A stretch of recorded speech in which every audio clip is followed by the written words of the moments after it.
Guys, it's Fred coming at you live. Sad video coming up here. Let's watch it. We'll fill you in here in a second. Our story about the indictment of 5 Monroe County deputies and 2 nurses continues to evolve. This comes as state and county authorities give us new information about their charges, all of which stems from the in-death custody of an inmate. Thanks for watching. I'm Josh Rowe. And I'm Kim Chapman-Whitfield. We want to go ahead and warn you here that some people might find the story hard to watch. A body camera video from Isbell's February 2024 arrest shows some of his interactions with deputies. What day is it? It's 1948, ain't it? 1948? Who's president? George Washington. George Washington? What month is it? I don't even know what year it is. Ray Collado has been following this story since earlier this summer. And he joins us now with an update. Ray. Yeah, in this video behind me, you can see just some of the moments of Elijah Isbell's time in Monroe County Jail, including this clip showing Isbell with a bag over his head. Now, guys, they've got a spit bag over his head, and they've got him in a restraining chair. Other than having dementia, Alzheimer's, or something going on, some kind of a mental breakdown at that traffic stop, the guy, I did not see him at all be violent or physical. These guys have this man restrained with his pants. It looks like he's sitting in his underwear, and he's strapped into this restraint chair. Now just listen on. Tonight, we have new information from the Tennessee Bureau of Investigation about the people who now face charges. Put your hand behind your back. Put your hand behind your back. Don't be fired. Don't fight. You're under arrest. Monroe County District Attorney Stephen Hatchett tells us in part quote, "While I think a reasonable person could have come to the conclusion that others should have been called to account for what happened to Mr. Isbell, our system of justice leaves that decision in the hands of the grand jury." What you do that?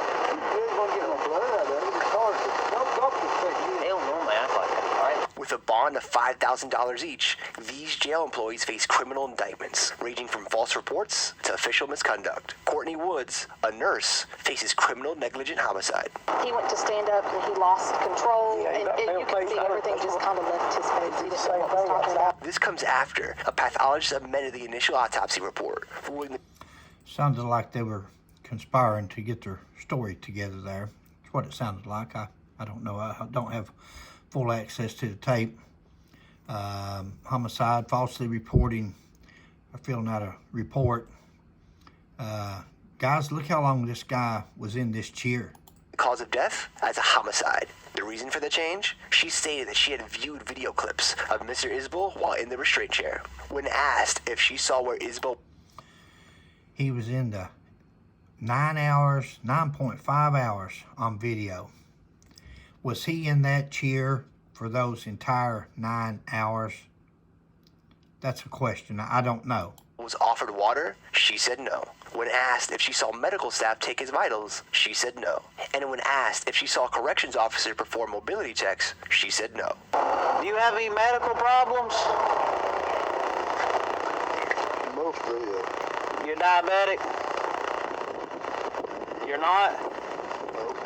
You ain't a diabetic? Despite this report, Sheriff Tommy Jones says in part quote, "Do I believe..." First of all, look at that old man there, guys. He's dead today. Now, he wasn't violent. He was appeared to me to have, and caring for my mother for the last 5 years of her life, my wife and I. We know what dementia and Alzheimer's and all that looks like. This guy's got some kind of a breakdown mentally. Absolutely no reason that we can tell to strap him to a chair and leave him there until he died. Now, here's what the sheriff says. "Believe that anyone from my staff is guilty of homicide?" The answer is unequivocally no. He doesn't believe anybody on his staff is guilty of homicide. Not any form. Not manslaughter, not premeditated, not anything at all. It wasn't even accidental. They're innocent. Guys, somebody did something that caused that man's death. That man died in the jail's care. We tried to talk to Isabel's family again, but were unable to get a response. However, when we did talk to his daughter earlier this summer, she told us her father just wanted to be left in peace. He wasn't being disorderly. He wanted to be left alone, and he didn't realize what was going on, but he had already been without oxygen. Sheriff Jones says he remains confident in the professionalism and integrity of everyone in his office. Guys, if you think that's integrity, strapping a man in his underwear to a chair and putting a spit bag over his head when there's not even anybody in there for him to spit on. You put a spit bag on somebody's face and head when you're going to be taking them to court, or you're going to be in an elevator, you're going to be in close proximity around that guy where he could spit on you, and you don't want to take a chance of it. You don't put a spit bag on them, which also restricts your breathing. You're breathing through a net, and leave it on him while you go somewhere else into another room where you're not even in fear of being spit on.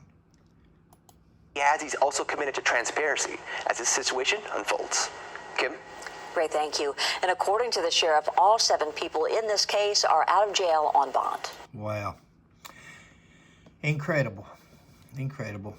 Maybe we'll know more about that as it goes along. But I'll tell you, some of our administrators, our sheriffs, our state police commissioners, our city police chiefs, our administrators are some of the bigger problems that we're having in law enforcement, either by hiring or keeping officers on, whether it's jail personnel, police officers, or whatever.